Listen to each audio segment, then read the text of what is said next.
What's up everybody, it's Johnbonne here, hope you're all having a pleasant day. I know I am. Today I want to talk to you guys about why I made downloadable Discontent, give you my insights into how I was introduced to DLC, and what DLC means to me as a video gamer, a reviewer, and a consumer, amongst other things along the way.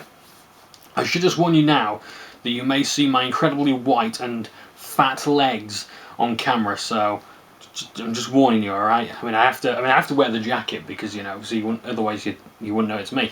But I also have to be well ventilated as well.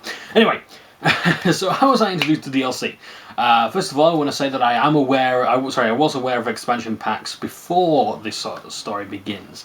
I was aware of Blizzard Entertainment making expansion packs for pretty much all their games. I was aware of Ultima having quite a few expansions.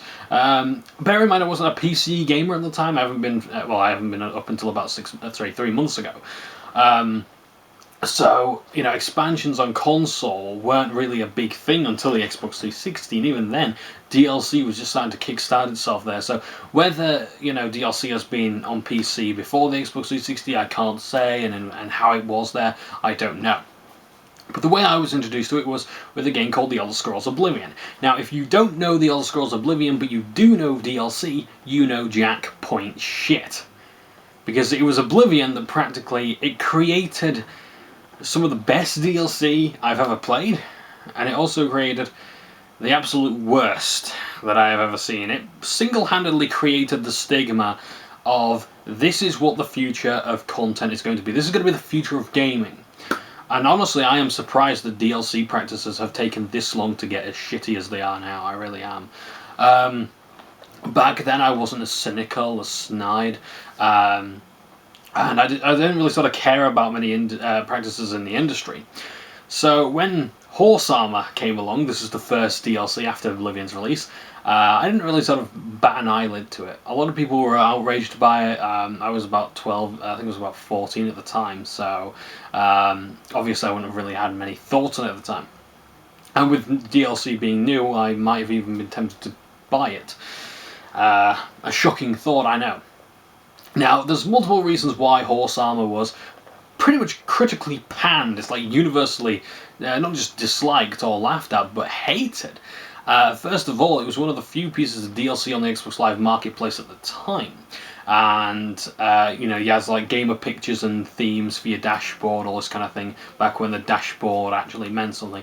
And, or rather, was actually good, I should say. And then there were sort of things for in-game, but they weren't all that big. And this was one of the big first examples of, one of the first big examples of DLC.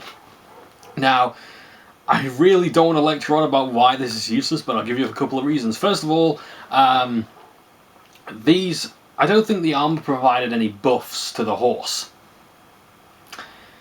So, that meant, in fact, I think I've heard rumours they actually slowed it down because it's armour, so it will weigh the horse down. So, it didn't provide any armour, it didn't provide any extra hit points, it didn't reduce damage taken, it didn't increase your horse's ability to fight, because they can fight when in danger.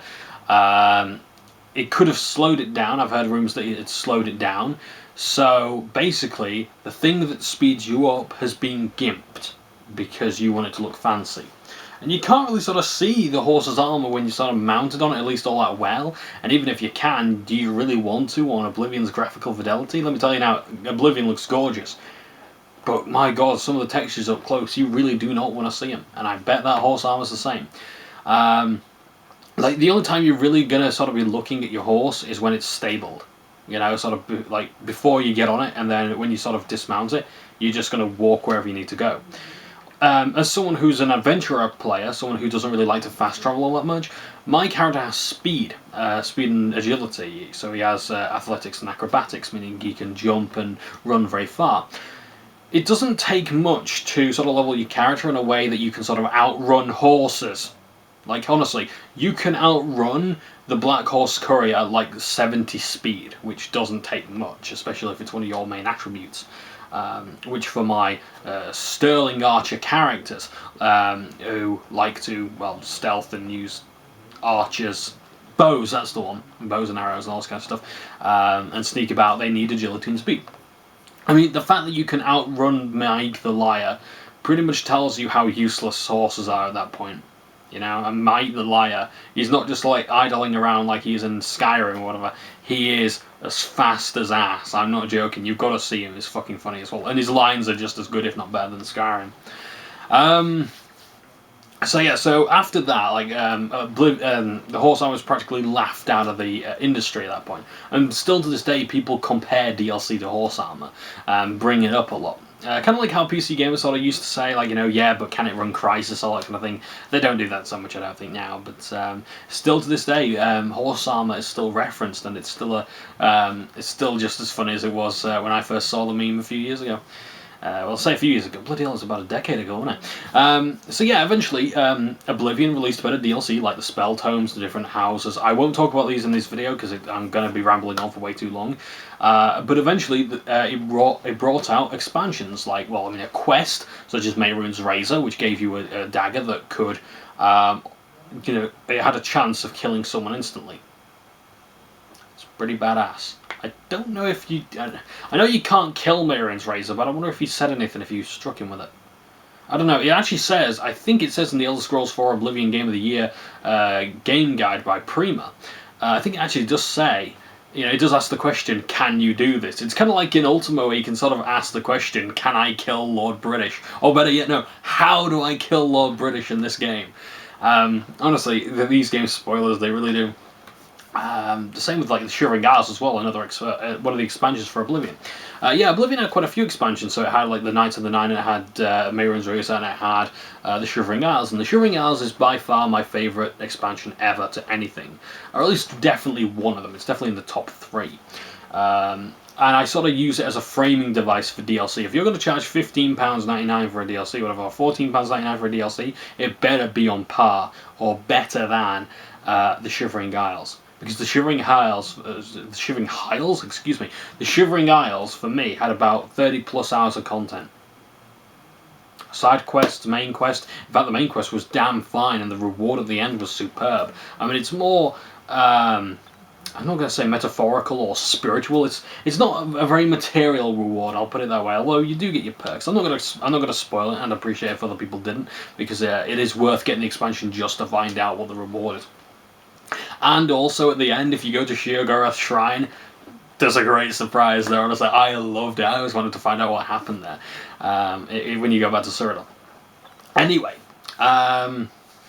so yeah, that was sort of like how I was sort of introduced to DLC, the good and the bad. And really sort of since then, there's not been sort of any expansions on the scale of the Shivering Isles. And I sort of bought a lot of DLC. And I do follow DLC news because I want to get that expansion that is on par with the Shivering Isles. I want another Far Cry 3 Blood Dragon, you know? I want all these big DLCs like this, in style of Fallout 3 or whatever. Although they are very, very linear, I should say. But yeah, I do like the DLC of Fallout 3. So, yeah, unfortunately there's not that many. And it's good, and it's important for people to review DLC. And that's why I sort of do downloadable Discontent. I'm not saying I'm going to be the be-all and end-all to it, nor do I wish that kind of responsibility, but you have to excuse me. Terribly sorry. No, I don't want that kind of big responsibility when it comes to sort of reviewing, and I'm not going to get it anyway. But the point is that not many people, in fact, not enough people, I would say, review DLC because it now plays a big part in our industry.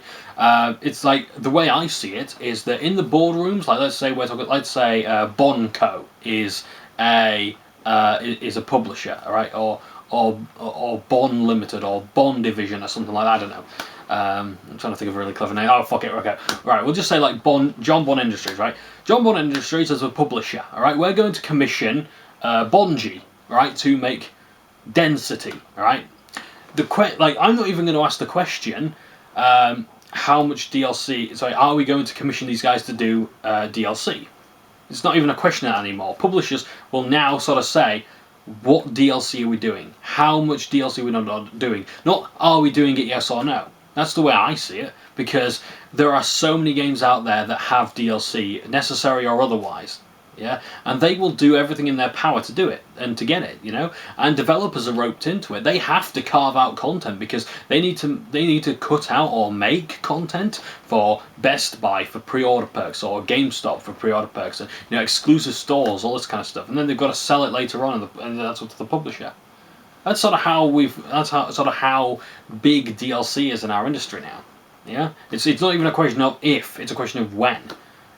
We have the news of season passes before, or like the news of season passes and pre-order perks before we've even heard the news of the game. Yeah, that happened to me with like The Witcher. Yeah, it happened to me with The Witcher. It happened to me with oh god, damn it! What other games were there?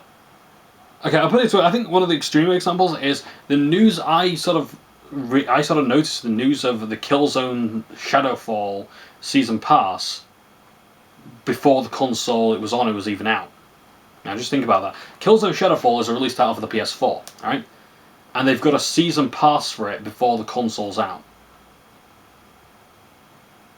You don't even know if the console's going to sell. You don't even know if the game's going to sell, and you've already got a season pass. That means that you are now obliged to deliver 4 pieces of DLC, or at least the equivalent. Assassin's Creed Unity, it had a season pass. People bought the season pass. You know what? The game was in alpha state. The game was sold as an alpha product, or at least a product in alpha stages. Yeah, and Ubisoft had to do something. They couldn't just make DLC because it didn't matter. Because it doesn't matter how good the DLC is because the base game is shit. Because the thing is, the DLC ain't gonna work if the base game doesn't. You're just gonna give them 4 buggy DLCs. Or you're just going to give them like loads of buggy DLCs. No, they actually gave the DLC for free to anyone who, I think it was the season pass owners, and they also gave them an extra game as well, like one of the Assassin's Creed games, like mobile games. I don't know the full story, but either way, I think that was a good gesture. I do believe they should have sold the game complete and properly, but they didn't, and so they went with something else, and I think that was good. It was better than nothing. It's kind of like with Alien Colonial Marines. I feel sorry for anyone who pre-ordered Alien Colonial Marines and bought the season pass. Well, I say I feel sorry for you if you didn't pre-order. This is the problems with pre-orders. It's the problem with DLC. Although I am getting too much into the problems with pre-ordering here, and I will do many videos on DLC and pre-ordering in the future. But do you see how big DLC is now? It's not a question of if, it's a question of when. And it's sort of getting ridiculous now, and I think people have the right to know what DLC, what they're getting for their money, because you can buy full games for the price of some DLCs. I use Shivering Isles as a framing device, as I've already said. I use Shivering Isles as a framing device because when that's £15 and it's just as good as the base game. I mean, that's subjective, but you tot up the amount of quests, the dimensions of the isle, the things you can do in it, the items you can get, the things, the main story, the length, all that kind of thing. You tot it all up and then you compare it to something else. It gets scary how lacking other DLCs can be, and it's a big problem with DLCs. Like because there's so many different sort of shapes and sizes. There's so many different kinds of DLC. It's not like a base game where there are certain expectations. With DLC, it can be anything, and that's why I review it, because I want to show you exactly what you're getting. I won't be able to do this for every single DLC. I won't be able to do it for most DLCs. I won't be able to cover every single DLC I come across, or even the DLC that I buy. But I will try to do my best. I will try to show you good practices in DLC in my downloadable Discontent. I will talk about the length. I will talk about how it complements the base game, if at all, if it's an standalone, which I usually keep for a separate review. I sort of try to have a look at it as someone who has played the base game, and how much do I enjoy this DLC now that I've sort of played the base game and I've completed it, So I'll try and give you the best information that I can, and the more critique I get, the better I can make my reviews. But yeah, that's why I made downloadable Discontent. It's just because DLC right now is a very big thing in our industry, and it's kind of scary how big it's become, and how damaging it can be. Content being carved out of the game, it makes us cynical. It makes us lose trust in developers when maybe it's the publishers that were doing this. You know, it's not nice to know that you've got the incomplete product because another store, because you bought it from a particular store. You know, and it's worrying that like we're paying for content that's been cut out of the game to be sold somewhere else. You know, when we want the full experience. You know. And sometimes, we like. I mean, I like DLC because it's an extra bit of content that I can do after the fact. I've completed Oblivion, right? But I can buy Battlehorn Castle. That's better than having it in the base game because I would have experienced it and not felt all that great. But now I've bought it separately. Yeah, I'm going to treat it with a lot more respect. I am going to appreciate it, and it'll add some extra replay value for all my other characters because they can experience that content. So that's just an example. I will talk about other sort of problems I have with DLC, the good and the bad. But right now, I hope I sort of answered your question, or rather, I answered my question. I don't think anyone was asking why I'm doing this. Everyone was just saying roll with it. So yeah, I hope that's explained my views on DLC. At least touched on all the bases, I hope. And I will elaborate a lot more in coming videos of Johnbonne's journal, because we finally got a title for that, even though the title is the same as my blog on WordPress. Still never mind. So yeah, that's it for me. Thanks ever so much for watching. Have a pleasant day. And I'm sorry for the rambling. I will have something better for you next time. I'll see you later. Bye for now.